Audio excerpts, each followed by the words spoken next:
Bismillahirrahmanirrahim.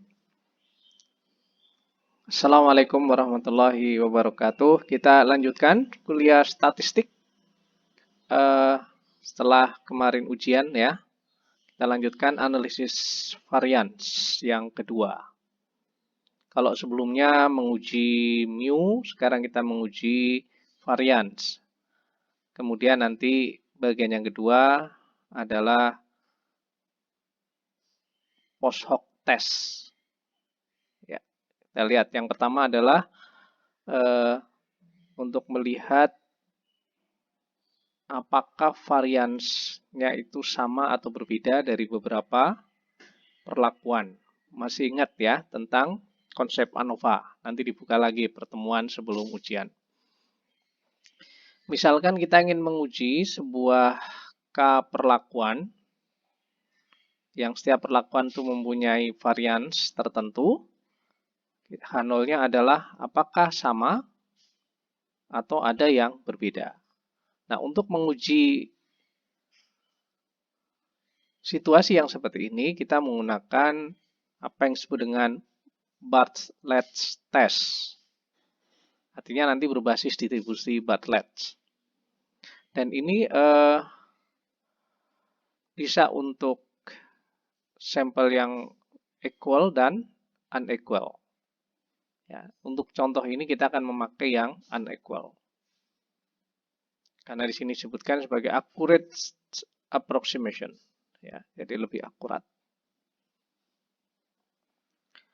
Ini statistik yang kita pakai, yaitu kita hitung dulu variansnya dari data ya. Kalau lambangnya sigma ini dari populasi, tentu saja kalau ingin ngetes kita hitung taksirannya dari data, yaitu S1 kuadrat sampai SK kuadrat. Ya, di mana N besar adalah jumlah seluruh sampel. Kemudian kita hitung SP-nya. Rumusnya seperti ini ya. Jadi 1 dibagi N minus K, sekali lagi N-nya adalah ini, K-nya adalah perlakuan, berjalan 1 sampai K, NI anggota perlakuan ke I dikurang 1 dikalikan varians dari perlakuannya. Kemudian B kita definisikan sebagai atau dengan rumus seperti ini. Ya, jadi ini rumusnya seperti ini. Jadi nanti sekali lagi setelah kita dapatkan varian setiap perlakuan, kita hitung SP-nya, kemudian kita hitung B-nya. Nah, B ini sekali lagi itu mengikuti Bartlett's distribution. Untuk pengambilan keputusannya, ya, ada dua cara di sini. Kalau N-nya sama, itu begini ya, dilihat dari tabel 10 nanti, BK alfa N-nya. Jadi nilai B tadi dibandingkan dengan B tabel seperti biasa. Ya. Oke, kita nanti akan ini B tabelnya ya, maaf, A10 tentang Bartlett test. Jadi contohnya nanti yang akan kita cari adalah yang ini. Jadi N-nya 9, K-nya 4. Ya, angka ini yang akan kita cari nanti. Ini hanya ilustrasi saja daripada bolak-balik ya. Nah, ketika sampelnya tidak sama, maka akan kita cari BK-nya tadi untuk alfa N1 sampai NK. Ya. Ini hitungannya seperti ini nanti. Ya. Juga ini didapatkan dari tabel A10. Oke, kita untuk langsung contoh yang tidak sama ya. Kalau yang sama kan gampang ya. Hanya ini. Misal alfanya 0,01. Ini data perlakuan 1, 2, 3. Ini berarti K-nya ada 4.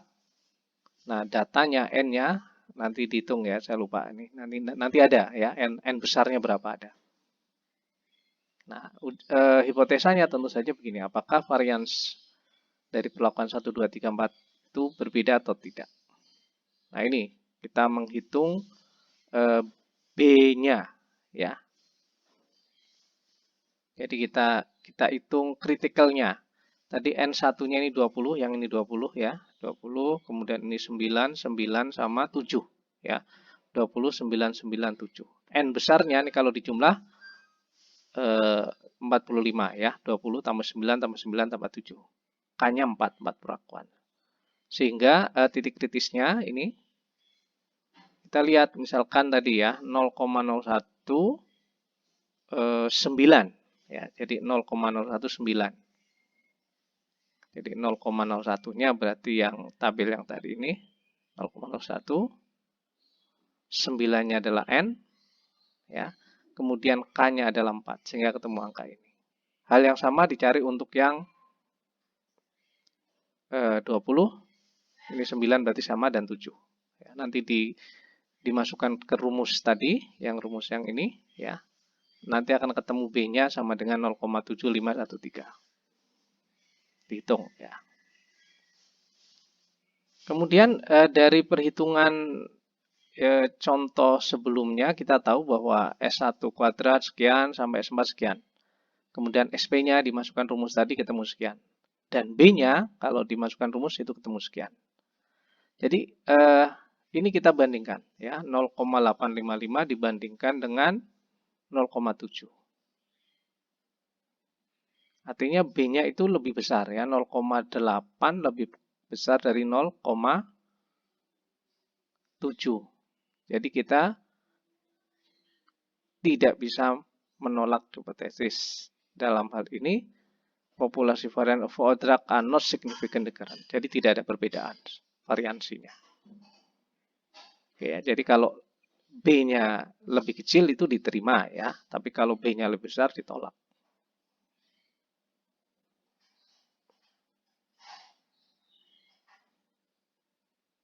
Maaf, kebalik ya. Ketika B-nya lebih besar, itu H0-nya diterima. H1-nya ditolak. Jadi hati-hati nanti memang kadang-kadang kalau tidak konsentrasi itu bisa keliru menafsirkan. Oke ya, ini sekali lagi tafsirannya do not reject the hypothesis. Artinya tidak menolak H0. Karena B perhitungan lebih besar dari B tabel. Ya. Oke. Kemudian ada metode coherent test namanya. Jadi ini perluasan dari Bartlett. Ini rumusnya. Jadi coherent test itu G sama dengan tadi largest SI kuadrat dibagi sigmanya. Nah, kemudian ininya lebih mudah ya hipotesanya. Tolak jika G-nya lebih besar G alfa. Kalau tadi kan B-nya, kalau ini pakai G. Dan ini didapatkan dari tabel A11. Ini tabel A11. Ya. Ini contoh yang tadi kita lihat ya, masih di contoh yang tadi S1 kuadrat sampai S5 kuadrat. Maka yang terbesar adalah yang S1 ya, 12.000 sekian. Dibagi totalnya, ini dijumlah semua, itu 0,48. Nah, kalau kita lihat tabel untuk 0,05 tadi, ya, bentar. Ini sorry tidak saya tunjukkan tadi, lupa ya. Oke. Nah, nanti dicermati sendiri, ini tidak ada di sini tabelnya ya. Sebentar. Ya.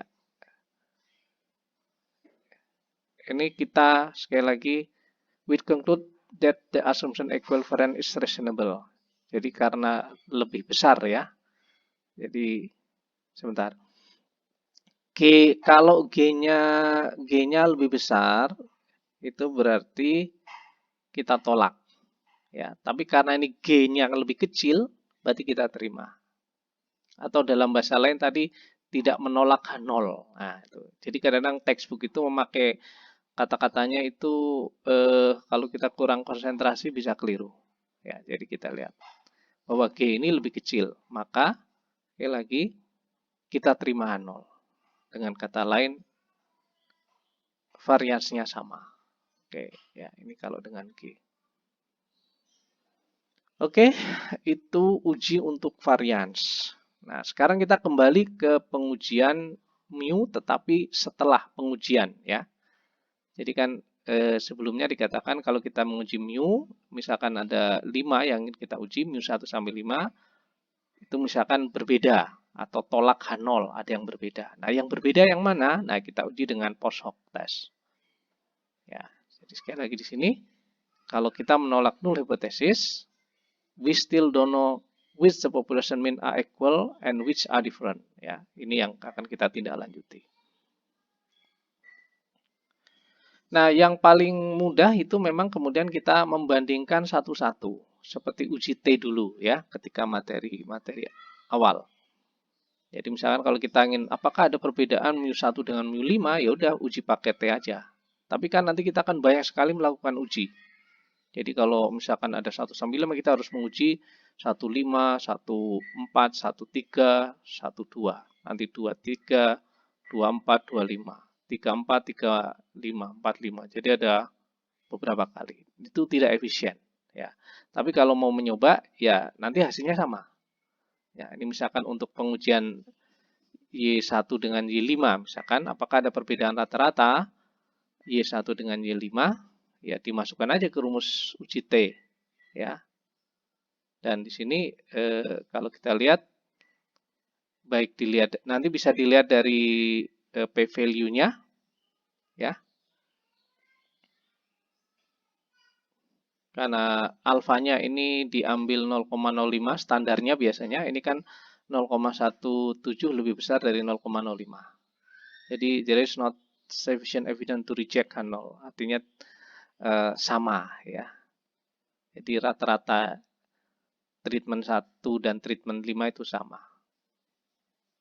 Atau tidak signifikan ya, kalau dalam bahasa yang lain tidak signifikan berbeda. Sama atau tidak signifikan berbeda.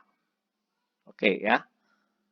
Nah, cara lain itu adalah dengan membuat confidence interval. Jadi hasil perhitungan T tadi ditambahkan plus minus di belakang perbedaan mu1 dan mu5 ya, dalam hal ini. Ya, jadi untuk contohnya ya kita langsung saja misalkan kita masukkan. Ya, jadi tadi rata-rata 1, rata-rata 2 dikalikan tadi dari T alfa per 2 ini juga diambil dari tabel ya, tabel uji T, dikalikan rumus ini ya, S-nya akar 2 dibagi 6. Jadi rumusnya seperti ini ya, yang ini T-nya. Nah, dimasukkan kemudian ini dikurangkan berarti minus 57,34 plus minus intervalnya ini adalah 83,77. Nah, this does since the interval cover 0, jika nilainya ini mengcover 0, jadi kalau ini ditambah positif, ini dikurang negatif. Jadi nilainya minus sampai positif, berarti mengcover 0. Nah, kalau mengcover 0 atau di dalamnya ada nilai 0, maka kontrasnya tidak signifikan. Atau dengan kata lain, tidak ada perbedaan rata-rata antara 1 dan 5. Oke ya, jadi tadi uji T, kemudian diperluas lagi ke uji interval. Nah, kemudian kita definisikan apa yang disebut dengan experiment wise error rates. Ya, ini rumusnya. Jadi untuk ini cara lain ya. Jadi kita hitung nanti dengan rumus seperti ini. 1 minus 1 minus alfa pangkat R. Ini contohnya. Kalau dengan yang tadi,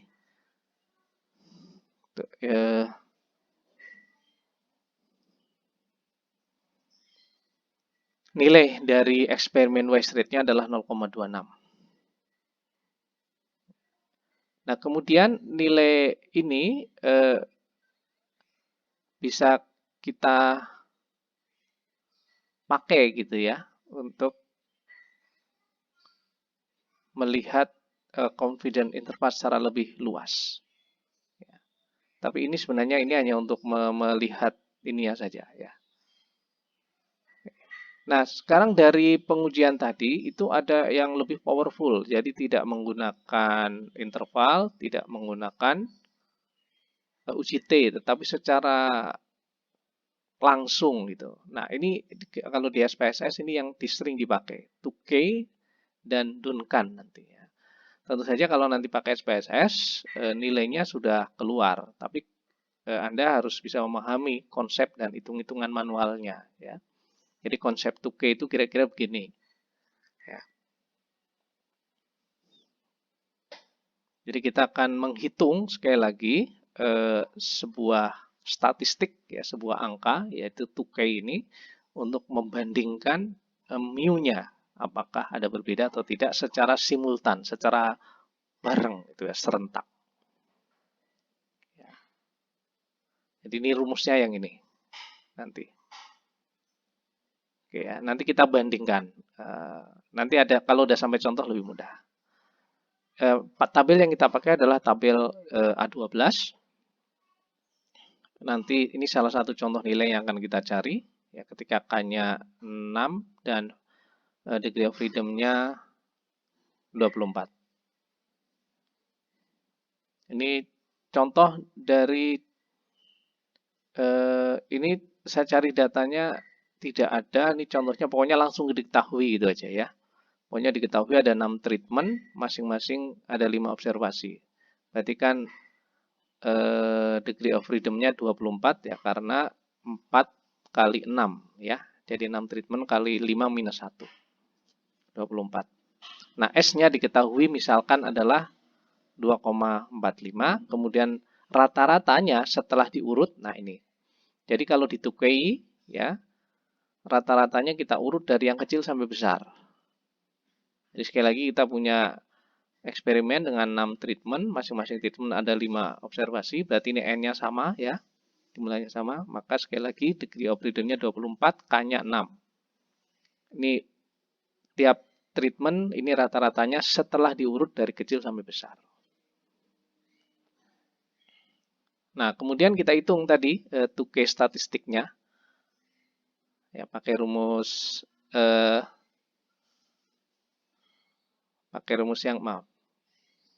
yang ini tadi. Nah, ini yang ini. Ya. Key-nya ini kita ambil dari tabel, ya. Terus ini diambil dari hitungan tadi, dari data. Jadi kalau kita lihat misalkan ini dari tabel 4,37 tadi ya. 0,05, K-nya 6, derajat kebebasannya 24. Nah, kemudian kita masukkan ke rumus tadi. S-nya kan tadi 25, N observasinya 5. Sehingga kalau ini kita hitung ketemunya segini. Nah, ini statistik Tukey ini yang akan kita pakai untuk membandingkan ya nilai dari masing-masing tadi ya. Jadi misalkan kita bandingkan 4 dengan 1, 4 dengan 1, tadi 4 dengan 2 atau 4 dengan 1, lupa sebentar. 4 dengan 1 ya, 4 dengan 1. Ini 4, yang ini, dan ini 1. Rata-ratanya 23,2, yang ini 19,86. Kalau kita masukkan ke sini, ketemu dikurangi, kita dapatkan 3,36, ini lebih besar daripada 3,059. Nah, karena lebih besar, itu berarti ada perbedaan yang signifikan antara 4 dan 1. Nah, hal yang lain bisa kita cek 4 dan 5, 4, 2. Dan ini yang terbukti ada perbedaan. Jadi 4 beda dengan 1, 4 beda dengan 5, 4 beda dengan 2, dan seterusnya. Tapi ini lebih cepat daripada uji T, gitu ya.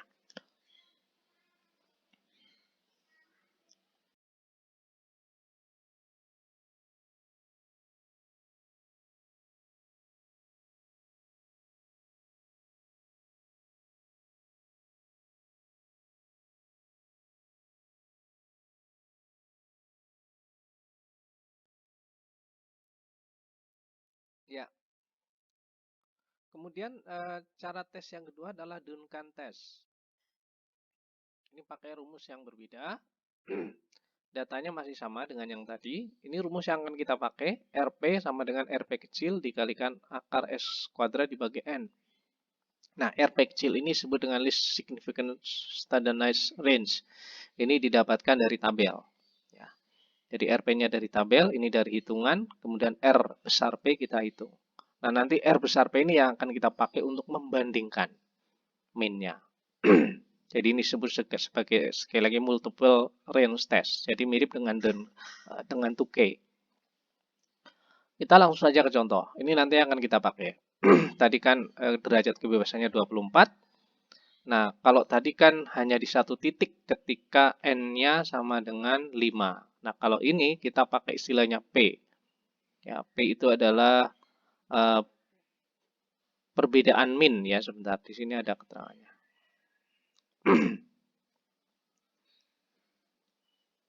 Jadi the range of any subset of P sample min must exceed a certain value before any P min founded. Jadi ada 6 ya, dari mulai 2, 3, 4, 5, 6. Ya. Karena ada 6 perlakuan. Jadi yang kita blok ini nanti akan kita pakai datanya dari hasil ini 2, 3, 4, 5, 6. Di mana derajat kebebasannya adalah 24. Nah, data tadi kita masukkan ke sini sekali lagi 2,9 yang ini kita dapatkan ini ya. Kemudian kita hitung ininya S kuadrat dibagi N itu ketemunya 0,07 0,7 nanti dihitung. Maka kita kalikan ya, dapatnya segini RP-nya untuk masing-masing P. Jadi nanti RP ini akan kita pakai.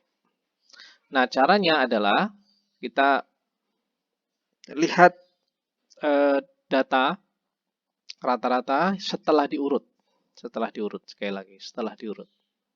Nah, misalkan kita ingin melihat ya, apakah perbedaan antara Y4 yang paling tinggi dengan Y2 ini signifikan. Nah, kalau kita hitung 23,2 dikurang 14,5 itu 8,7. Nah, ini dibandingkannya dengan R range yang terjauh. Jadi kalau range yang 1 sampai yang terkecil sebesar ini ada 6 ya. Jadi 1, 2, 3, 4, 5, 6. Jadi kita bandingkan dengan R6. Nah, R6 nilainya berapa di sini? 2,293. Ya, 2, dan ini lebih besar. Maka mu4 dibanding mu2 adalah significant difference. Oke. Sekarang kita contoh lagi. Y4 dan Y5. Y4 ada di sini, Y5 ada di sini. Ya, ini perbedaannya ada 5 nanti 1, 2, 3, 4, 5. Ada 5 level ya, berbeda. Maka kita pakai R5. Y6, Y2 juga sama. Y6, Y2 ada 5 level. Nanti dicek angkanya. Caranya sama. Misalkan yang ini langsung ke 4 ya. Misalkan Y4 sama Y3. 4, 3. Kan jaraknya 3 ya. Jadi 1, 2, 3. Jadi pakai R3. Nah, ini misalkan yang terakhir R2. Y3, Y1. Y3 ke Y1 jaraknya 2. Yang sama. Dan ini dihitung mana yang kalau lebih besar berarti signifikan, kalau lebih kecil tidak signifikan. Nah, ini kalau dihitung sekali lagi secara teliti nanti kita akan bisa melihat perbedaannya. Nah, nanti secara umum sebenarnya nanti di SPSS juga sama kecenderungannya. Kalau menurut 2K beda, ya menurut Duncan berbeda. Walaupun di sini dari sini ada perbedaan ya. Jadi kalau 2K itu tidak bisa mendeteksi perbedaan 2 dan 5, tapi Duncan dapat. Ya, kira-kira gitu. Oke, mungkin itu sedikit pengantar tentang ANOVA yang kedua, yaitu pengujian variansi dan uji post hoc. Ya. Terus kemudian yang terakhir, maaf ini yang terakhir ya, masih ada tambahan sedikit sekali tentang untuk Duncan test, tapi untuk eksperimen yang ada kontrolnya ya. Kalau tadi kan eksperimen tanpa ada pengontrolan, yang ini khusus untuk eksperimen yang ada kontrolnya. Biasanya sering dieksperimen obat, eksperimen kesehatan itu sering ya, ada kontrol. Ini misal contohnya, ini ada kontrol, kemudian katalis 1, 2, 3. Sebenarnya treatmentnya ada 4 ya, tapi ini khusus untuk yang ada kontrol. maka tentu saja akan kita bandingkan dengan kontrolnya ya. Jadi mu0 dengan mu1, 2 dan 3 ya. Nah, yang dipakai rumusnya adalah ini, DI ya. Kita hitung. Kemudian kita bandingkan dengan tabel. Tabelnya nanti tabel A14. Ya, seperti biasa. Jadi ini nilai mutlaknya DI-nya ya. Nanti ada contohnya. Oke. Tabel 14 begini nanti akan kita pakai ya. Di contoh ini ada K-nya 3 tadi ya. Jadi kalau kita lihat datanya ini kan ini 1, 2, 3. Jadi hanya kita bandingkan dengan kontrol. Kalau tadi kan kita bandingkan dengan semuanya. Kalau ini kita bandingkan dengan kontrol saja. Ya, kemudian jumlah datanya ini kan 5 kali 3 berarti 15. Derajat kebebasannya dikurangi 3 berarti 12 ya. Jadi maaf. Ini dihitung. Maaf. Ini dihitung berarti 4 kali 4 16 ya. Jadi kontrol ikut dihitung sebagai derajat kebebasan. Jadi 16. K-nya 3, derajat kebebasannya 16. Ketemu angka 2,59. Ini akan kita pakai nanti. Ya, jadi ada 16 derajat kebebasan, kemudian kita masukkan rumus tadi ya, rumus yang ini. Yang ini DI-nya sebentar.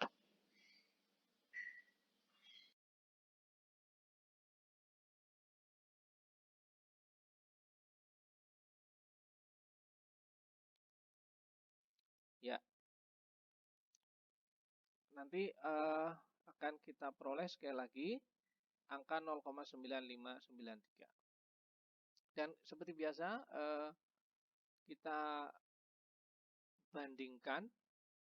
Kalau ini kan hanya untuk menghitung yang ini ya, maaf. Kita kembali ke rumus dulu untuk menghitung yang bawah ini. Kemudian baru kita hitung DI-nya. D1 ketemu sekian, diberi tanda mutlak nanti ya. D2 sekian, D3 sekian. Bandingkan dengan tadi dari tabel. Tadi 2,95. Kalau kecil ya. Jadi misalkan D1 ini lebih kecil dan D3, we conclude that only the mean yield for catalyst 2 is significant. Jadi kalau lebih kecil tidak signifikan, lebih besar signifikan. Ya, jadi hanya D2 yang lebih besar mutlaknya. Maka sekali lagi yang bagus berbeda dengan kontrol adalah yang 2. Gitu. Jadi ada sedikit perbedaan. Ya, kalau tadi dibandingkan semuanya, kalau ini dibandingkan dengan kontrolnya saja. Oke ya, mungkin itu pekan depan insya Allah regression analysis. Saya merencanakan pekan depan kalau bisa 2 kali pertemuan. Ya, nanti akan kita sepakati di kuliah. Demikian yang saya sampaikan. Billahi taufiq wal hidayah. Wassalamualaikum warahmatullahi wabarakatuh.